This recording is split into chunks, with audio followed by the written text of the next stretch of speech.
Good morning. There's the sun. It's Wednesday, the 24th of February. And last night I tented out just off the AT on a flat spot of old logging road nearby. Had a dry camp and I had to be a little mindful of water. But what I wanted to point out this morning was something I thought of last night. When you're out in nature day after day after day, you get much more closely attuned to what's happening. And I don't mean sort of in the grand scheme. I mean like right now. So last night, as the night progressed, I could see shining through my tent the nearly full moon as it progressed across the sky. And I could kind of gauge the temperature just on the relative position. And from hiking now for a number of days, I know without even looking at the almanac that we have a waxing gibbous moon.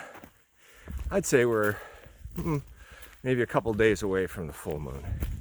That's a guess, just by looking at it in the sky and where it is relative to the sun at sunrise and sunset, and during the night, of course.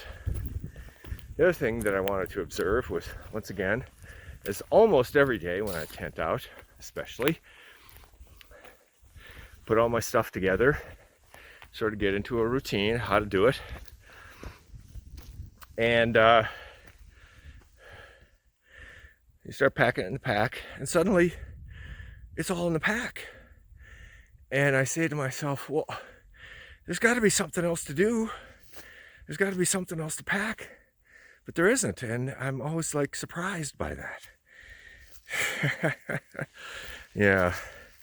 And there it is on the pack, in the pack.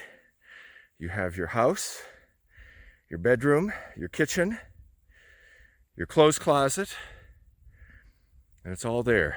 One time I asked Zorro why he liked hiking so much. He hikes 6 months a year. He's been doing that for 20 years. And he said he hikes because he loves the freedom it gives him.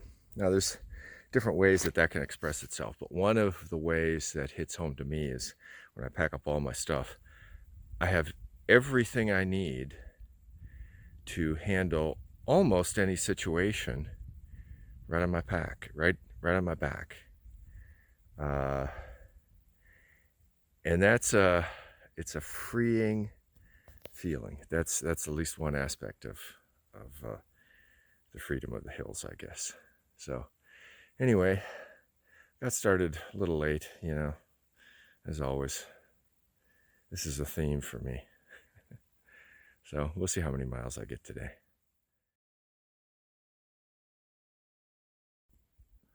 I'll just record this. You can see those rhododendrons down there. You follow them up.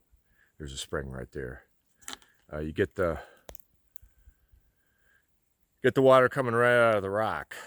And another benefit of backpacking out here in the Appalachians, you get to drink right out of springs, and you end up sort of getting to be a water snob, because the water is so tasty, and you go like into town, it's like, oh well, this is just kind of like water, it's not like the real water. Yeah. There we go with a little bit of a view. This is Walnut Mountain, just past the Walnut Mountain shelter. And earlier today I saw not so much. Again, we chatted quite a while. And then big hunk who I'd heard of but never met. Northbounder, through hiker. Okay. Yeah, beautiful day.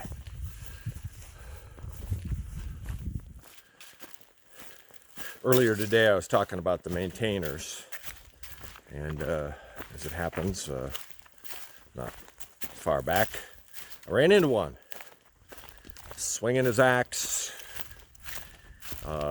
cutting down some of the blowdowns, blocking the trail.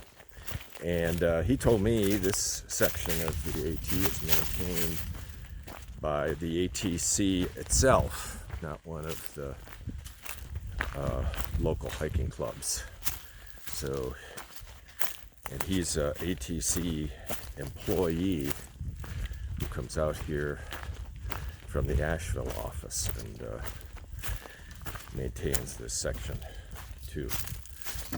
So that was interesting. Find out a little bit about the trail and how it's administered. Things I didn't know. I didn't know the ATC itself maintained any section of the trail. I just thought it was sort of the local hiking clubs in every locale, but not true.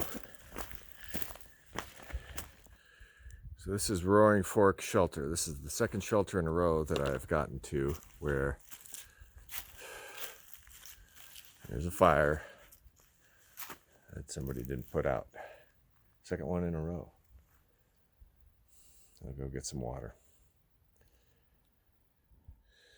Okay, it was about 2 tenths back to the last water. Maybe there's water here as well, but I'll tell you, some people's kids weren't paying attention when they were in Scots, I guess.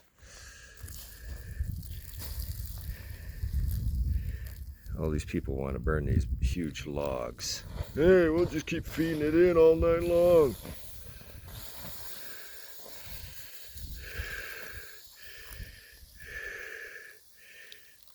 Never happens that way. Okay, let me stir it up here and put some more on. This is some sort of trash they were burning too. It's not wood.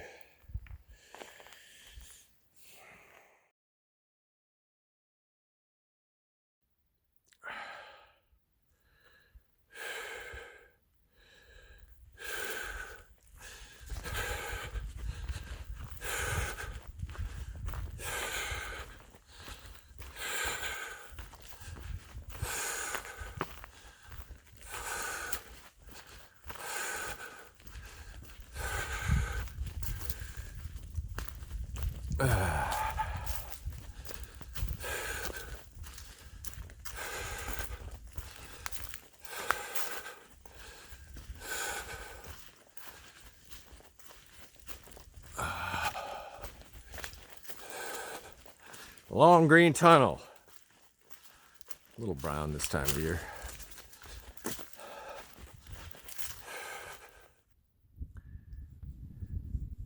And I think that is Mac's Patch up there.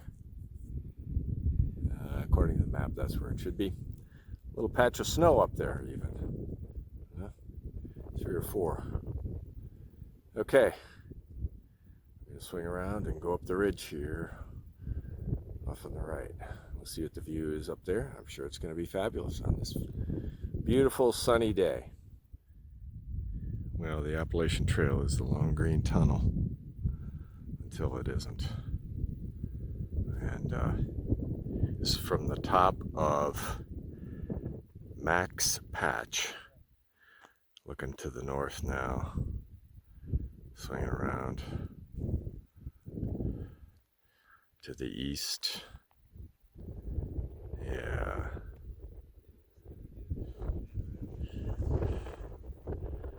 And then, yeah, those foggy mountains off down to the south. And then a little bit to the south and west of where I am. Yeah, that's the Smokies right there.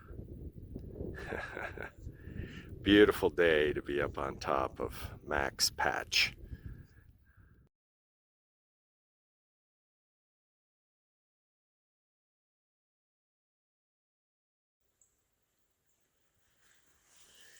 Gonna close out today. I thought maybe I'd do 20 miles today. I only did 17. I got in reasonably early. This is Groundhog Creek Shelter, so doesn't leave me a whole lot further to go tomorrow.